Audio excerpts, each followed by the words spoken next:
Before you decide to keep scrolling, know that what I'm about to tell you happened less than 3 months ago. It is real. It happened on a 9th floor in a city just outside New Delhi. And if you skip this video, you are going to be the person who hears about this case from someone else in 2 weeks and wishes they'd watched when it first came out. 3 girls, 16, 14, and 12 years old. They did everything together, ate together, slept together. They even went to the bathroom together, lined up like a row of ducks because they refused to be separated. Not once, not for anything. And at 2:15 in the morning on February 4th, 2026, they died together. The official story: smartphone addiction, Korean pop culture obsession, a father who took away their phones. But the diary they left behind tells a different story entirely, one that the father does not want you to read. So let's read it. Ghaziabad, India, February 4th, 2026. A residential tower called Bharat City Society, located in the Transhindan area just outside New Delhi, 9th floor. Their names were Nishika, Prachi, and Pakhi, 16, 14, and 12 years old. They were half-sisters, all daughters of the same father, Atul Kumar. 2 of them were born to one mother, the third to another. And here is where this story becomes something more than just a tragedy. All 3 of their mothers were biological sisters themselves. So this family wasn't just unusual. It was a closed loop.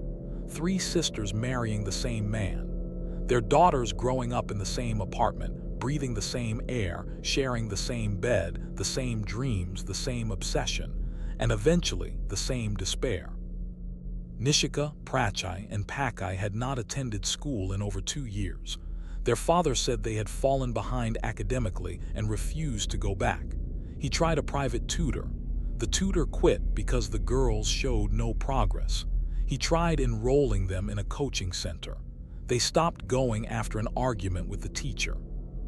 So they stayed home, mostly together, always together. And during the COVID lockdowns, when the world shrank to the size of an apartment and the only window was a phone screen, the 3 girls found Korea. K-pop, K-dramas, the entire aesthetic universe of Korean pop culture, the language, the fashion, the music, the characters. They didn't just consume it, they inhabited it. They gave themselves Korean names. They created social media accounts using those identities. They built a world inside those screens that was cleaner, brighter, and safer than the one they were living in. Their father, Atul Kumar, said he tried to take the phones away. He sold Nishika's phone 3 months before the incident to pay an electricity bill. He sold Prachi's phone, which he'd bought her just 15 days earlier, for the same reason. The family was drowning in debt, approximately 2 crore rupees. He told police the girls became inconsolable without the phones. He also told police that the girls had been playing a dangerous Korean task-based game, one with escalating challenges that supposedly ended in suicide. But when police investigators examined the forensics, they found no evidence of any such game or app being active on the night of the deaths. No downloads, no activity logs, nothing. What they did find was a diary. 9 pages, handwritten, addressed to their father.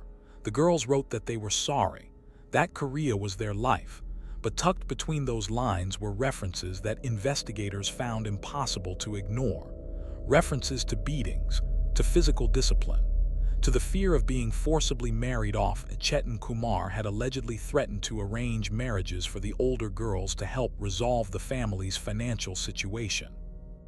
One entry, translated and cited in multiple Indian news reports, said, "Death is better for us than your beatings." A neighbor who witnessed what happened from an adjacent window gave a statement that added another layer of horror. He said he saw not 3 girls jumping simultaneously in a suicide pact. He said he saw one girl go first, and then 2 others go over the edge in what appeared to be a desperate attempt to grab her, to catch her, to stop what was already too late to stop. Not a pact, a failed rescue that became 3 deaths. And there is one more detail. In 2015, 10 years before that night, Chetan Kumar's girlfriend at the time died after falling from the same building, the 9th floor. The investigation was listed as accidental. It was not pursued further. Police are treating the February 4th deaths as suicides. The father has not been charged. The diary is being analyzed by forensic specialists. Cybercrime units are tracking the IMEI numbers of the sold phones to retrieve app data. But for 3 girls who spent 2 years inside 4 walls, who built an entire identity because they needed somewhere, anywhere, to belong, who wrote a goodbye note to a father before the end, the truth inside those 9 pages may be the only version of justice they ever receive. The most disturbing part of this story to me, and I want to know if you feel it too, is that these 3 girls built an entire alternate world to survive the one they were in. They chose new names, a new country, a new language, because the real one had become unbearable. That diary still exists.